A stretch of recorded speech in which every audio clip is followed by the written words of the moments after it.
Good evening and welcome back to Heart and Hand. This is Heart and Hand Extra, your second free show of the week. I am your host, Adam Thornton, and joining me tonight we have none other than the Overlord himself. David, how's things?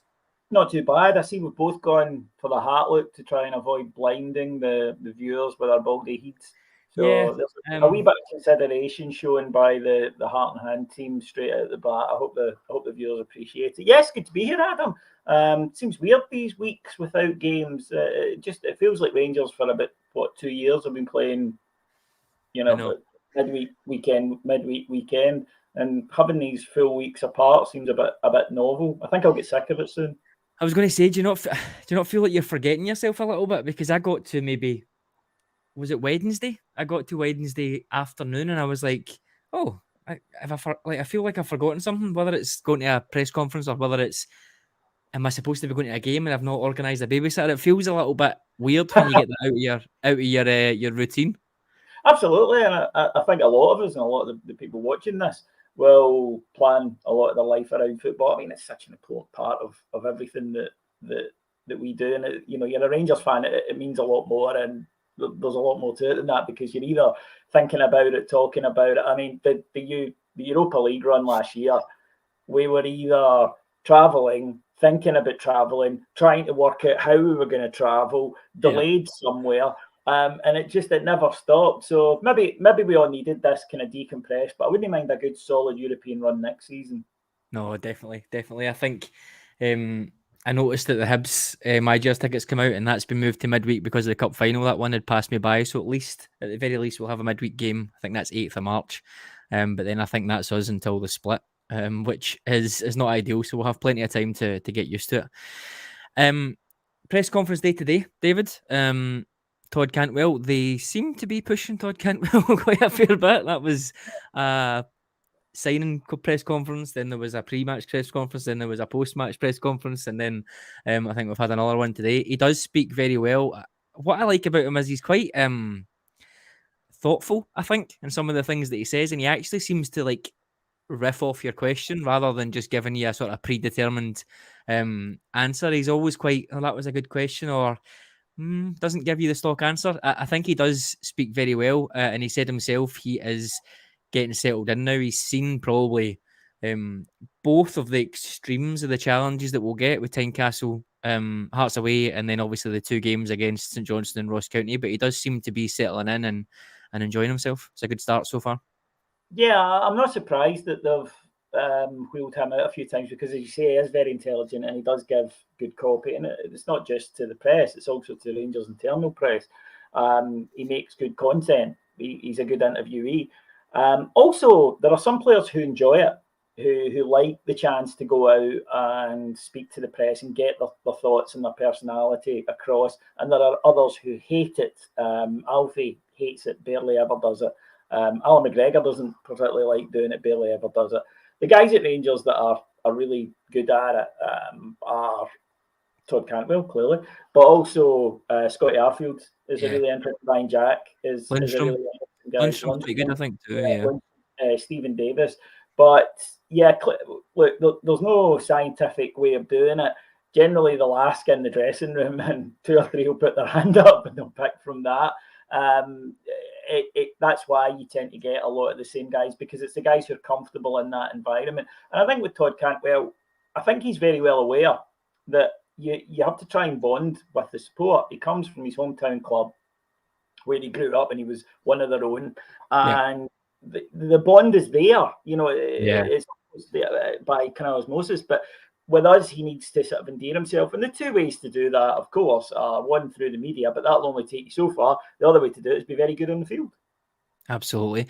And I think it's maybe not an exact science, but you think of those players like, I couldn't tell you the last time if we've ever had even a pre or a post match, as in post match in the press room with even like a Ryan Kent or a Glenn Kamara, and it can be quite difficult, I think, to figure out their personalities. You just have to take it as they're quite shy and reserved because they don't do these things, and they don't do them very often. So I think, like I said, it's not an exact science of being very confident means you're going to be a great player, but I think we would all like to hear more from the players and have a bit more rotation in there. So if that's something that that comes out, and it's guys like Cantwell and Raspin that are going to be quite verbal and things. I think that's only a good thing for us moving forward. Yeah, it's like everything. It's communication. But I mean, one thing that none of us can complain about is the communication from the manager. I mean, he's No. very honest. I know an honesty that seems to have rattled a lot of people in Scotland, because you get Michael Beale as a heart on the sleeve guy. You know, there's no act, there's no artifice, there's no wall in the way that Steven Gerrard put a wall up. As soon as Steven Gerrard, he could be laughing and joking with you, and he would do. And then as soon as the camera went on, it was shum. And you actually physically saw him stiffen. He would sit up, and it was like, right, game. And then as soon as it was over, he was away. Gio was the same. Giovanni Van Bronckhorst, people complained about his press conferences. That's because these guys have been in football since they were, 10, and have been media trained at huge clubs, and they automatically just go into that defensive mode, and they don't give anything out. Not defensive as in passive aggressive, just closed. Wall, closed. That's a better word for it. So Michael Beale isn't like that, and it will be interesting to chat, because he is still very young in his managerial career, if that alters. But I really don't think it will, because it's just not who he is, and I get the impression that he would know if he wasn't being true to himself, and I don't think he would be particularly comfortable with that. Yeah, I think so. I think maybe that crazy spell in January where it was a feeding frenzy with transfers and things, it was obviously going to be more information, I think, coming out than it would be now, for example. So I think he is a little bit more closed now than he was. Still very, very open compared to what we've seen. You're 100% right. But one or two things do always sneak through, and the one today was that Antonio Cholak will get his chance in the game on Sunday. What's your thoughts? I've heard a few people saying that he's absolutely not a fit for this system. A few people saying, "Oh, is he really going to be the answer going forward?" It's a really tricky one, isn't it? Because he was absolutely on fire early in the season. It's natural when a player gets injured and then gets injured again, as he did when he just came back, that they're maybe a little bit slow to get into the rhythm. What's your take on I guess the sort of short term for him? What do you think he needs to do over the next 3 or 4 months to have people not on his side in the summer, but to have people saying you're going to be first or second choice striker? At the moment, he's playing to an audience of one. He's playing to Michael Beale. Unlike a lot of the other players, he doesn't have any past credit in the bank with Michael Beale. Yeah. And that is just couldn't be helped, because obviously he wasn't there. So he needs to impress Michael Beale and say, I can be a part of this. I don't ever see Antonio Cholak being a Beale first choice striker for the bigger games. I see Cholak as being a sort of Chris Boyd figure. And a guy who can help you in the games, especially at home against opposition who are sitting in. He's great at finding a half yard of space and then a deadly finisher. Yep. And we need that. Let's look at the last two home matches, Adam. We saw exactly that. 2-1 and 2-0. Yep. Weren't particularly impressive performances. We go to Tynecastle and we play absolutely, superb stuff. And Alfie was in his pomp, 2 goals and roaming about, battering their centre halves. I still think there's a need for a Cholak type striker at Rangers, somebody who can play within the penalty box, someone who can get on the end of things and finish. I think we would all agree that if you're going up against a higher level of opposition or a game away from home where you might not have as much of the ball, then another striker who's more of a cog, sitting there, who can link up, who can bring the midfield in, who can bring the 2 number 10s in, is useful. So, yeah, I mean, I think Cholak, the manager has spoken about being excited. Look, cards on the table, he's looked pretty rough since he's come back. There's no doubt about that. But I think we all understand that can happen after an injury. I don't think anyone's holding that against him. No. I look back, and I know the Boyd comparison is a little bit lazy, and I'm certainly not comparing them as players. Boyd was lethal, just credible and consistent with it. First spell, I think even he did admit he's saying. But when you go back and you look over these seasons, you remember the big games and the big goals. But see the amount of 2-1s and 1-0s, Adam. Yep. One that you need to win the title. Yeah. And it's a double for Boyd. Boyd with a winner. And it maybe doesn't add up right there, but it adds up at the end of a season. And I think Cholak can provide that. He's not on a fortune. He's on a good wage. He's not one of the very top earners. And I think there's very much a place for him there. And he'll know that himself. I mean, Sunday's a big game. For him and for us, it's the cup. We want to retain it. Yep. And I think he'll be very much looking forward to getting his opportunity in that. I do think there will be a kind of ceiling for him. I don't see him playing, as I say, at maybe Tynecastle or Parkhead or the big European nights, but he can still make a very valuable contribution, I feel, to Rangers. And I feel like that's the key. We always go all sugar, all shite, don't we, with everything, for want of a better phrase. It's not that he's a backup or a super sub or anything like that. It's just in certain circumstances there'll be someone there. For example, the game against St Johnstone, the manager said Morelos could have had a hat trick. Čolak might have had 2 goals in that game, given what we know about him. So it's quite important, and I think as well, with the way that the other 2 or the other 3 attackers, if you include Tillman, with the way that they're playing, with the way that Raskin looks like he'll get forward, and I'll come on to him in a second. Čolak maybe will be less of an island, if you like. I do think his link-up play is a little bit underrated. It is nowhere near maybe the levels of guys like Rufkin. Yeah, it's just one of those things that then becomes a sort of lazy observation, if you like. But with players round about him, with Sakala in there giving goals, with those half chances, like you said, dropping in the box, you think of the game at the weekend there where there were so many chances. The manager said we were so fussy in the final third. Čolak is not fussy in the final third. So putting him in there will be very, very good. And as commenting here, he's got a really good attitude. Doesn't seem to take the huff or anything like that, as long as he's part of the setup. So things like that are great. I am a big fan of him. I think he's definitely shown enough for me that if we had to start him in most games, to be honest, I think we'd be absolutely fine, provided that we set up the team to his benefit. The manager also said that he will be playing a very close to first strength team, or he won't be making too many changes, I think was the words that he said. I'm not surprised at this. I wonder if you are, because we have the week to week now. And also because the only time we've won the Scottish Cup in the last 5 years has been when the manager, or longer than that, but has been when the manager isn't here. I think it will be extra importance for him, given how annoyed he was in the 3 or 4 years before not to win a cup. So I'm not too surprised that we'll see a pretty much close to full strength 11. Are you? No, I'm not. And I was a little surprised when some of our friends, Adam, and I'm sure a lot of the listeners will do this as well. You send out your team for the weekend and you get a discussion going. And there were loads of changes. And I wonder sometimes if we're just conditioned to that now, that, we've got a cup tie against a lower division side, we can play X and Y and Z. And normally I get it. See, if we were playing this, Wednesday, Saturday, then absolutely this is a game to put these guys in. But when you're not, then I think that's a candle that's just gone out, in case anybody's wondering. I'm not smoking, I promise. See, I think that I don't really understand why you believe in 2 weeks between some of your guys getting a game. You don't really want that. Then you're getting into the areas of guys actually dropping out of the rhythm.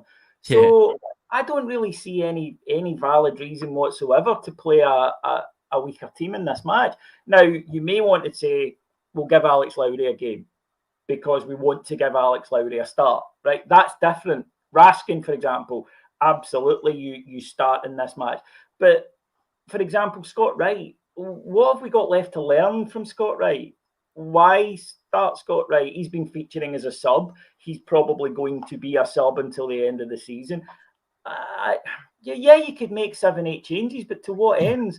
I think that if I'm one of the players and I'm coming off the pitch against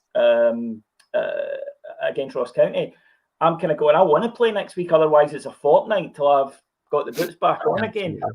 I just think in terms of rhythm, for me, you're then getting into that period where you need the counter. It always is that if they get injured, somebody will go, "Oh, why were they even playing?"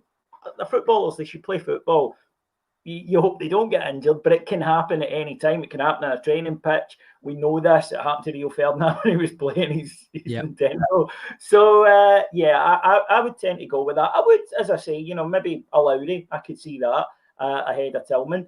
But I also think, Adam, this team could do with pasting somebody. Yes. Absolutely. I think that's a key point. In the post a little bit, but I think they could really do with taking it out on somebody. We've made enough chances in games to do it. And, you mentioned St Johnstone, we should have scored a minimum of 4 that day, minimum. Even Hearts, we were a bit unfortunate, and Hearts couldn't have, that was a brilliant performance, but Hearts couldn't have complained if that had finished 6 or 7-0. No. So, yeah, I think that for me, I would, I don't really understand you bring in X and Y players, maybe a younger player to give a wee bit of game time. But overall, the squad players are squad players for a reason. Keep the first team guys in a good groove. Yeah, if I was picking a team just now, I think I'd be looking at maybe I was going to say keep the same goalkeeper, but I think McGregor will come back in. I'm not sure if I've got the energy for another goalkeeper debate, given how much we've spoken about it recently. I think we both know where we are with those goalkeepers. We know that we need a new number one in the summer. I think that much is obvious. McGregor, I think, come back in. I would keep the same back four. I think that's now close to double figures, if not double figures, in terms of the games that they've played in a row. We need to keep that going. Lundstrom, the manager, said will not be available for the game, so we will assume there that it's Ryan Jack playing. I'm going to assume it will be Nico Raskin that comes in for his first start, given how bright he looked. And then after that, Kent, definitely, I think. Cholak's going to play. I think Tillman will get that rest this week, though, David, just because he obviously wanted to rest him last week and then couldn't and brought him on. So I think he'll probably get that rest. Yeah. And that's and there's fine. a spot for Cantwell, Cantwell. and you're good to go. And then say to Lowry, you're getting half an hour today, Yep. regardless. After an hour, he's coming off and you're going on.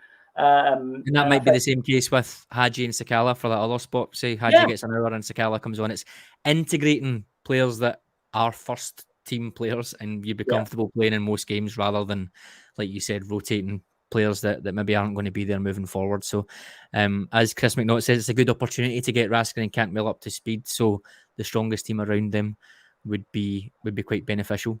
I know you probably mentioned it on the flagship, David, but we've not really had a live discussion about it yet. In terms of Nico Raskin last week, when I fall for a Rangers player, I tend to fall quite quickly. That free kick for hard free kick for Tavernier against Hibs 8 years ago. As soon as that went in, I was like, oh dear. Tom Lawrence, I think, was it West Ham? I was like, oh, he's the one for me.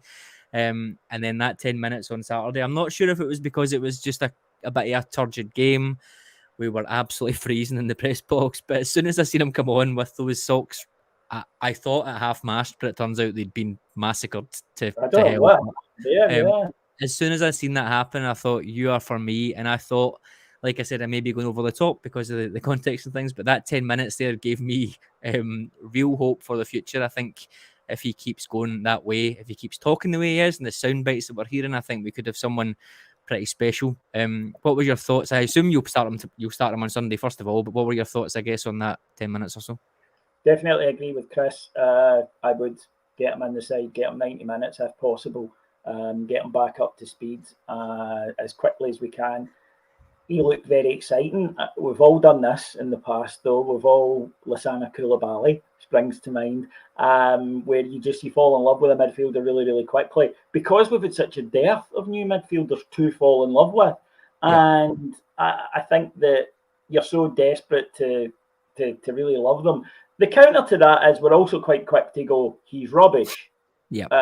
So I think with Raskin, though, you can't always explain this, but there are some players the fans just take to straight away, I think. And he's one of them. And you can never really judge why or who. I don't think we as fans can. It just kind of happens that you go, yeah. And the way he plays and the way that he says, that he wants to play and the way the manager describes him. Because I think there was some discussion in the Scottish press that he was basically just this little attack dog.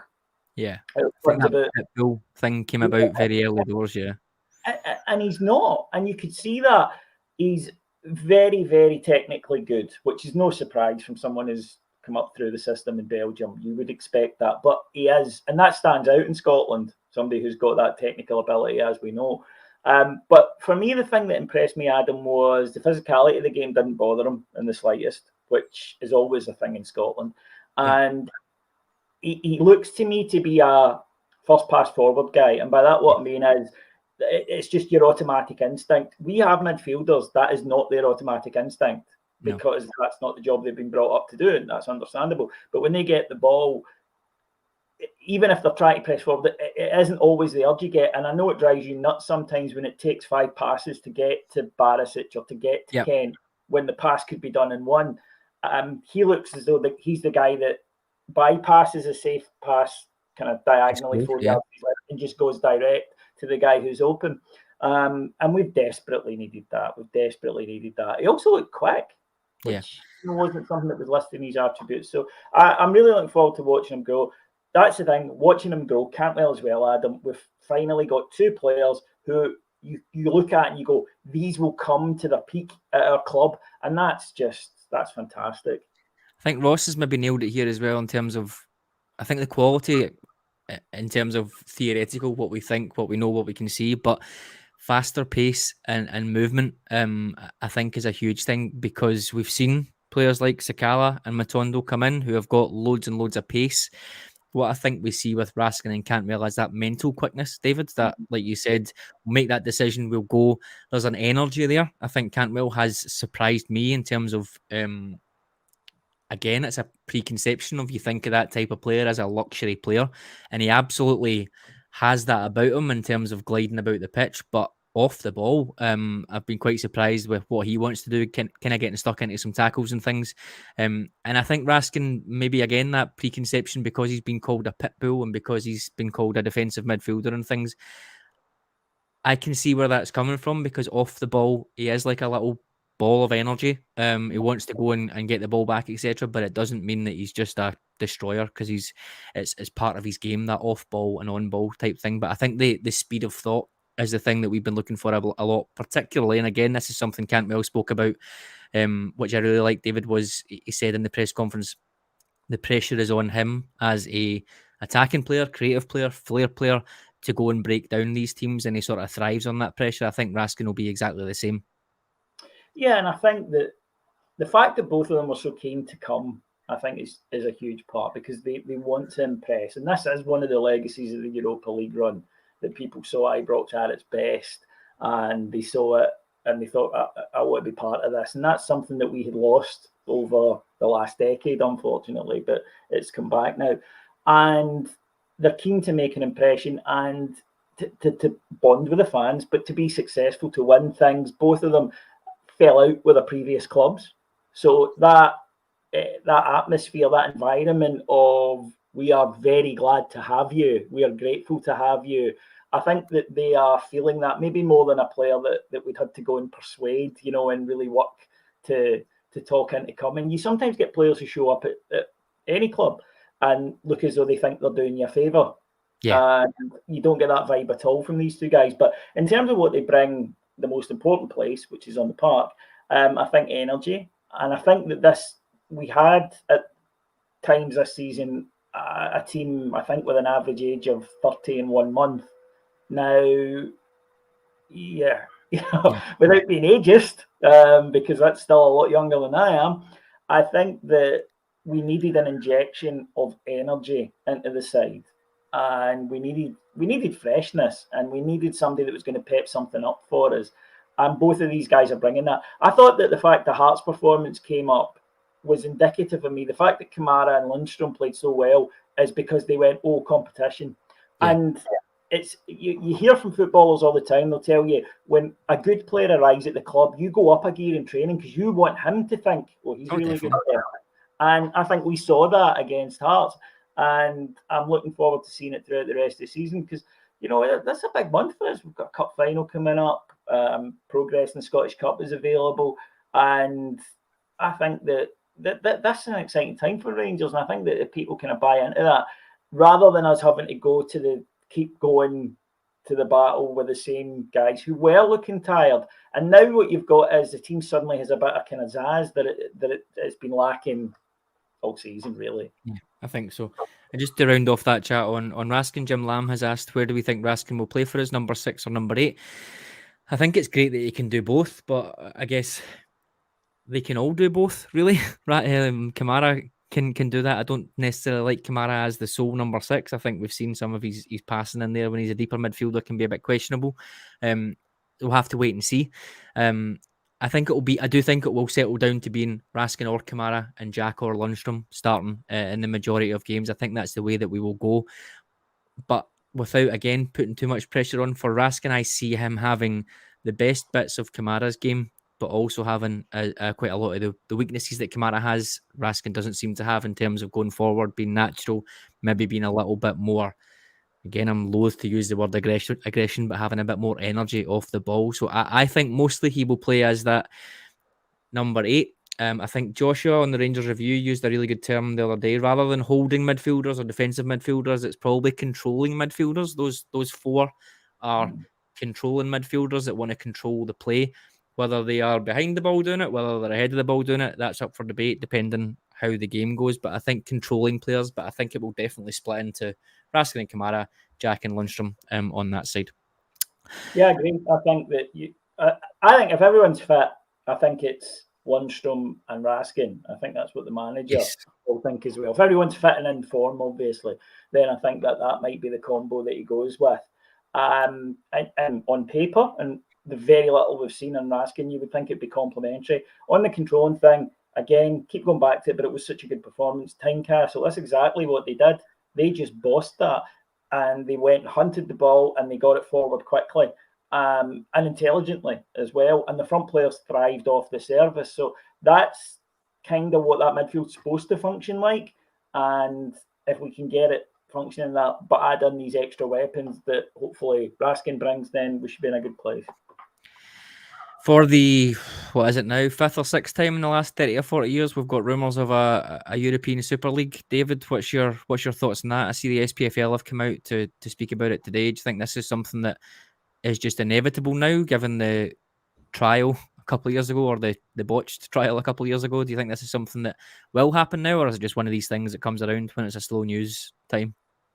I think that it's always, as you've mentioned, it always comes around every so often, but it's coming around with more rapidity now. And the last one was the most serious attempt at it. I mean, that was the closest we've ever actually come to it. So, yeah, I think it is inevitable. I think that the bigger clubs within Europe have kind of made their mind up that they don't make enough money. We're in a new age of owners, and they're going to think financially. So I can definitely see that there being a split at one point. And I think it was common sense that the people who were involved in the first one would go away and look at what people's complaints were. One of the complaints was it's just you. So we're hearing now that it will be 60 to 80 teams involved in it. We were hearing there was no pyramid. So they're saying that there will be, albeit limited, there will be some promotion and relegation. And if you take the biggest clubs from each of the smaller countries, so if you take us, and unfortunately you have to take that lot probably, although, UEFA or ESL, do yourselves a favour. But, if you go to Portugal and you take Porto and Benfica, and you go to Holland and you take the Giants from there, there'll be less complaints because the majority of supporters in those countries follow those sides. So it's a clever way of getting round a lot of that anger.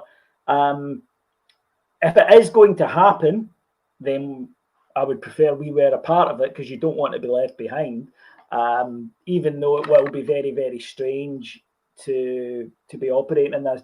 From a Rangers point of view, and from all the clubs who would be involved in this, Adam, the key thing is every year you would be guaranteed these 14 European matches every year. So you can budget for that income every year, as opposed to it's great if we get there, or saying at the start of the season, we need group stage football, but panicking until you've got it. It reduces that element of risk. And that's why I think this one will be popular with owners.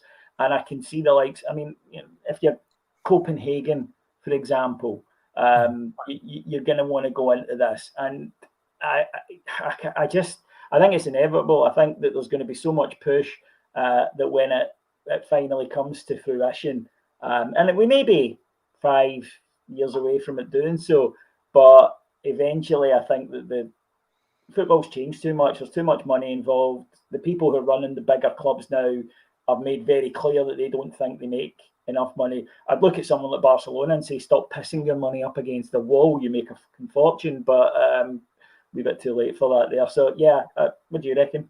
Yeah, no, I think so. I think, like you said, that guaranteed 14 games or whatever, I think is really key because you think about it this year. For us, I know there was debate about yes, we'll spend, maybe we won't spend, but we only had 3 days, wasn't it, to try and get someone in.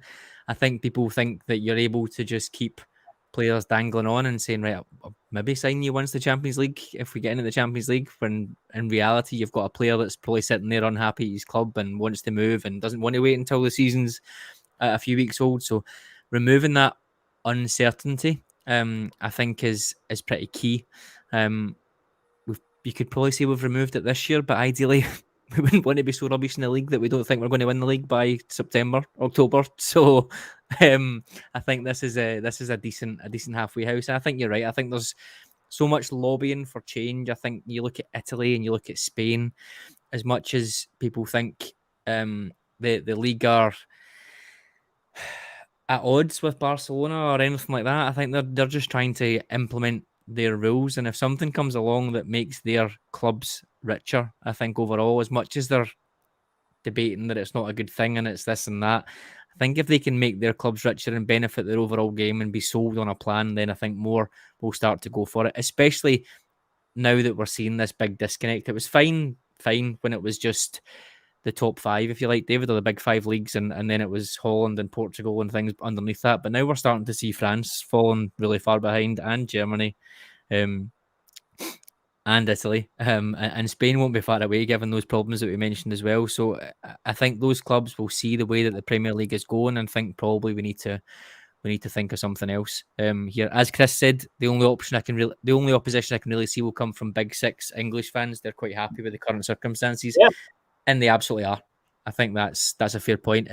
I just think there's probably now more than 5 years ago, even maybe even more than 3 years ago. There's other clubs that are now seeing that their teams are being impacted.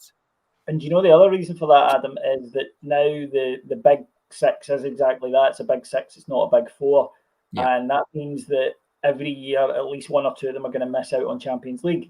So Chelsea won't get there, for example, this year by the looks of things, and they'll miss out on that revenue stream. And as American owners, they have, FSG at Liverpool. Liverpool are struggling to make it this year as well. There's no way that these teams are going to be happy at missing out on that Champions League revenue. So even if you get those top six English clubs involved, then they don't need to worry about reaching the Champions League anymore. Then that changes around as well. And yeah, that's what I mean. It's just that they had the abortive go and they appear to have gone away and looked at what they got wrong or what the opposition focused on, and they've come back with a plan. Will it be ideal? The interesting thing to me as well is, how will Rangers fans handle being in a league where we are unlikely to win it? Certainly in the foreseeable, and might take a few doings. Equally, I would argue, well, we've been in Europe before this season and taken doings. So it might not be the most fun thing, but if it helps us financially and that helps us win domestic trophies, then yeah, I think we'd all be for it. I think this is an interesting point from Ian. I have to admit, I haven't looked to see how many teams from each league, etc., they're talking about. I don't even know if it's gone that far. But Ian asks, would a new Super League change transfers? We wouldn't hold the ace of European football to dangle in front of players over other clubs as we do now. And I guess that's a really good point. You think of clubs like, I don't know, Southampton, etc., David, that we can say to players, do you want to go to Southampton? Yes, you'll get double the money. We would still be able to, Adam. They won't be in it. That's the thing. It will be, they're not taking the whole of the Premiership and putting it in. It may be more. It may be more, though, I guess, is the...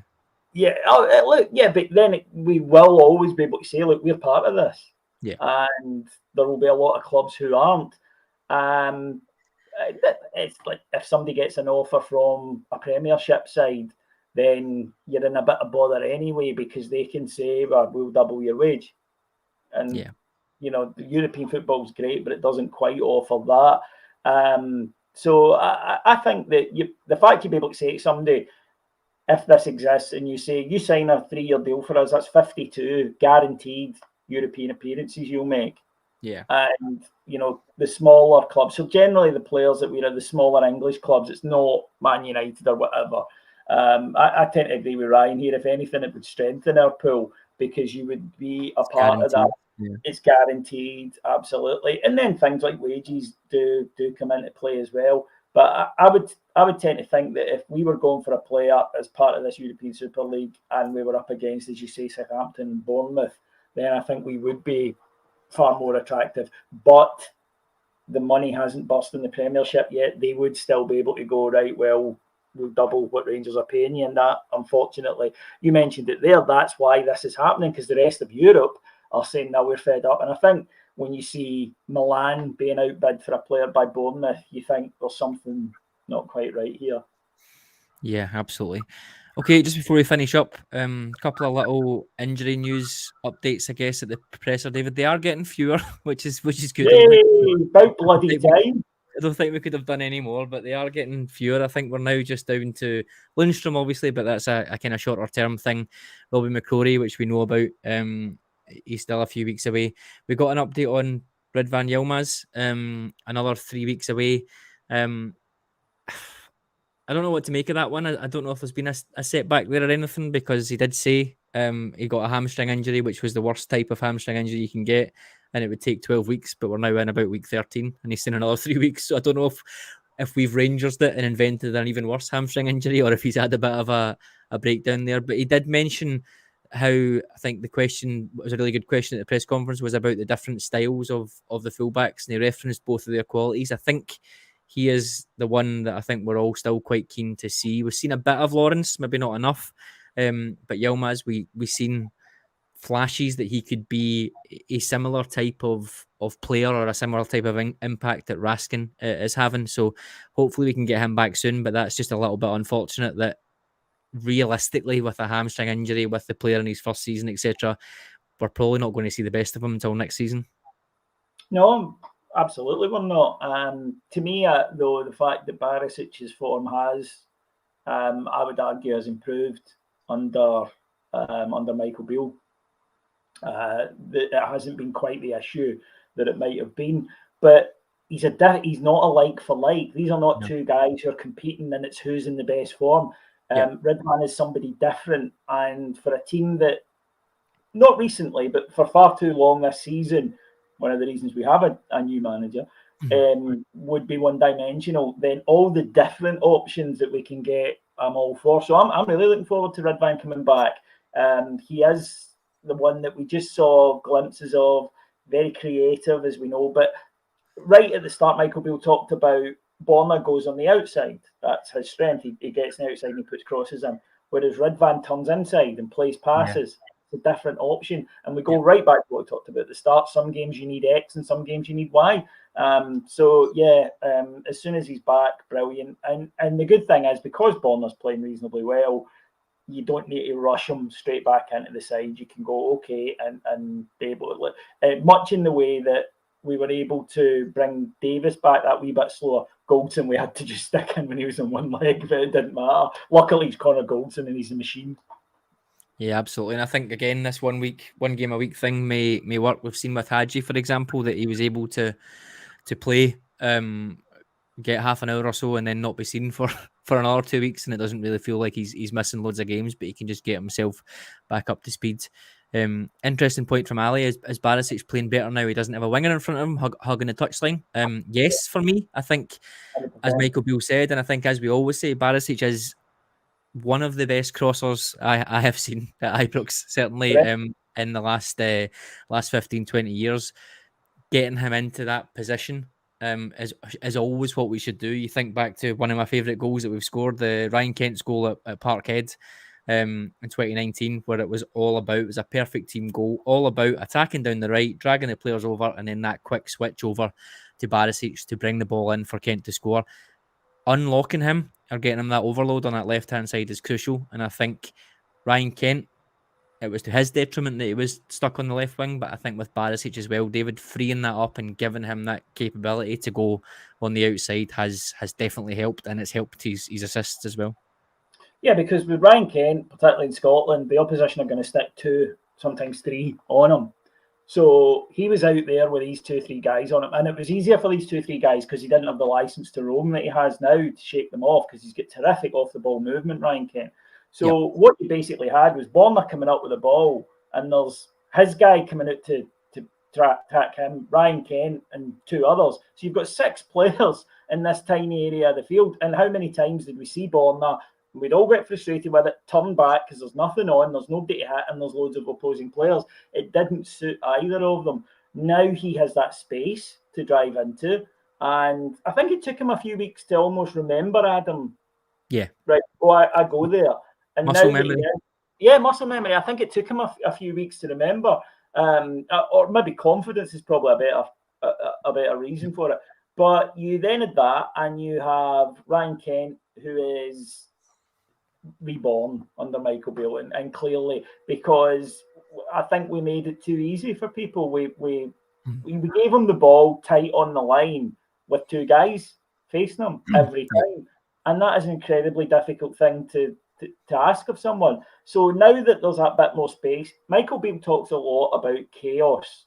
He wants these front players to cause chaos. You need movement for that. You can't cause chaos if you're in a rigidly stuck in the same places all the time, because the opposition can plan around it. And I think it suits both of them. And you're seeing that link that they've always had. You're seeing the 1-2s and the give and goes. Ryan Kent's terrific at dropping in and then just spinning and finding the overlapping Bonner. It's a massive weapon for us. But they both look like they're enjoying their football now. And there was a long spell, I don't think you could say that. Yeah. And especially when you think, if you then add in Kamara's been doing quite well as the sort of glue in the middle of that, Raskin, if he plays in that position as well, linking those 3 together, it's going to be very, very interesting to see. The other 2 injury updates were not as positive, or didn't give us a timeline, David, and it was Tom Lawrence and John Souttar. Obviously, I'm a huge Tom Lawrence fan from what we've seen. Disappointing that they're still training on their own. It feels like with Souttar, they're just taking extra care, I think the manager said, or maybe more getting his fitness up rather than recovering from an injury, I think might have been the terminology there. With Lawrence, I'm not sure. That's 5 or 6 months now that he's been out. I know there's been a setback or 2.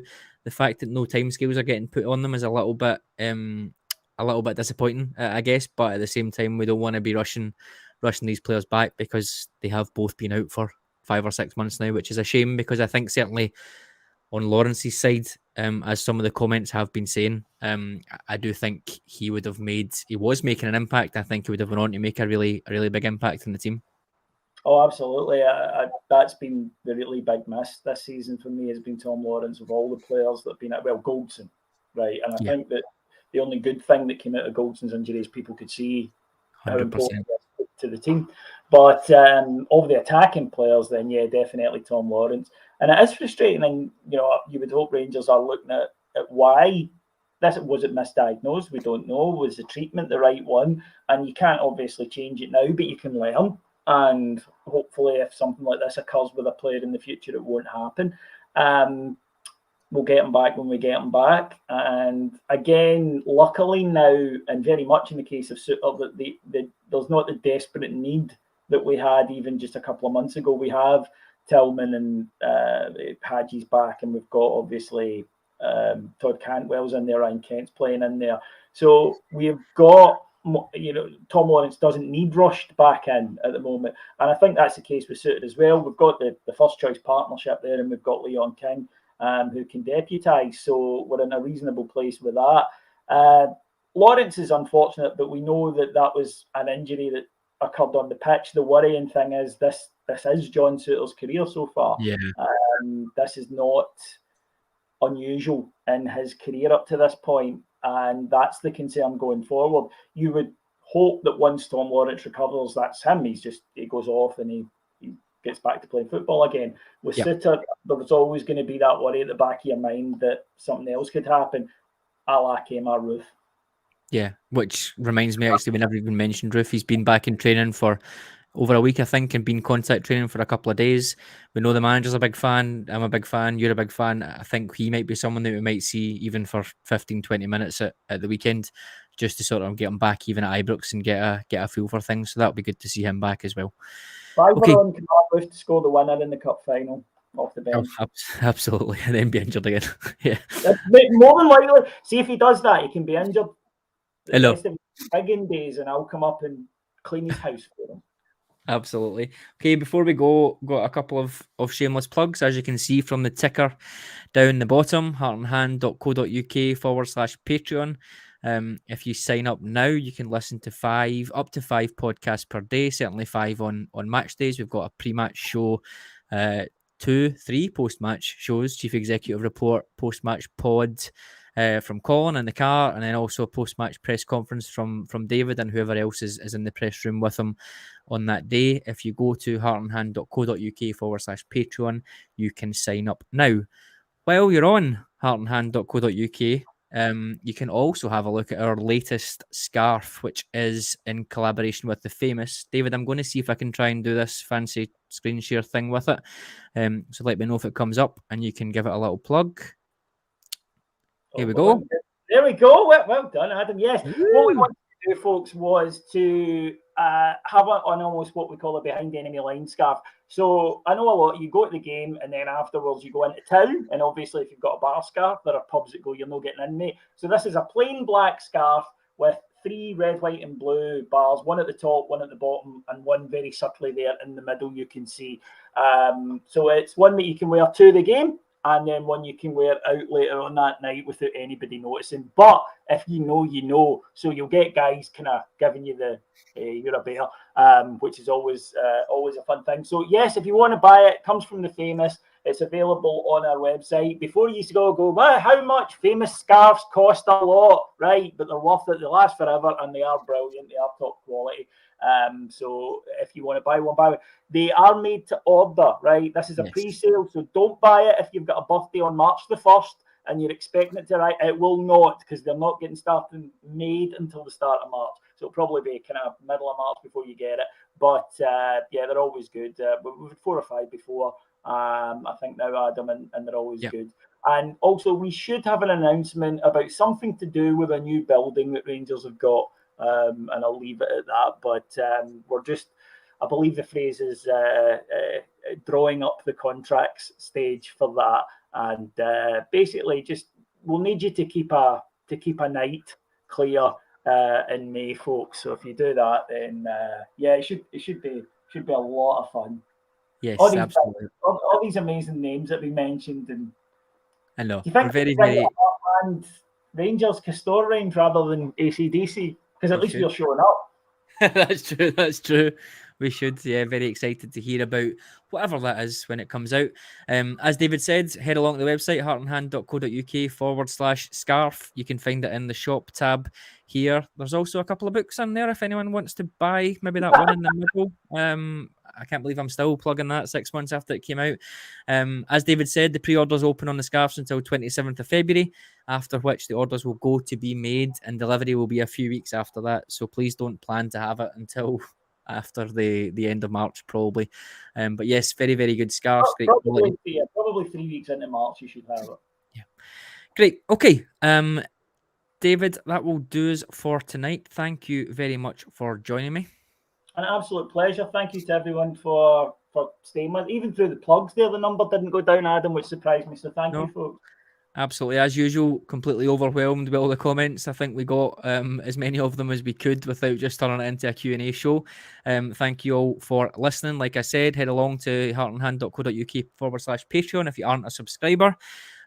David will be back on Monday with the flagship, recapping the game against Partick Thistle. Possibly myself and Ali will be back at some point over the weekend with another Tactics Talk bite size that went down very well last Sunday. So myself and Ali might fire up the little tactics pad and show you something that we think might have been interesting from that game. But we will make sure that we plug that early so that you can see it when it comes in. But yeah, that will be the plan, to do more of those going forward. So once again, as David said, thank you all for joining, for interacting, and we'll speak to you on Monday.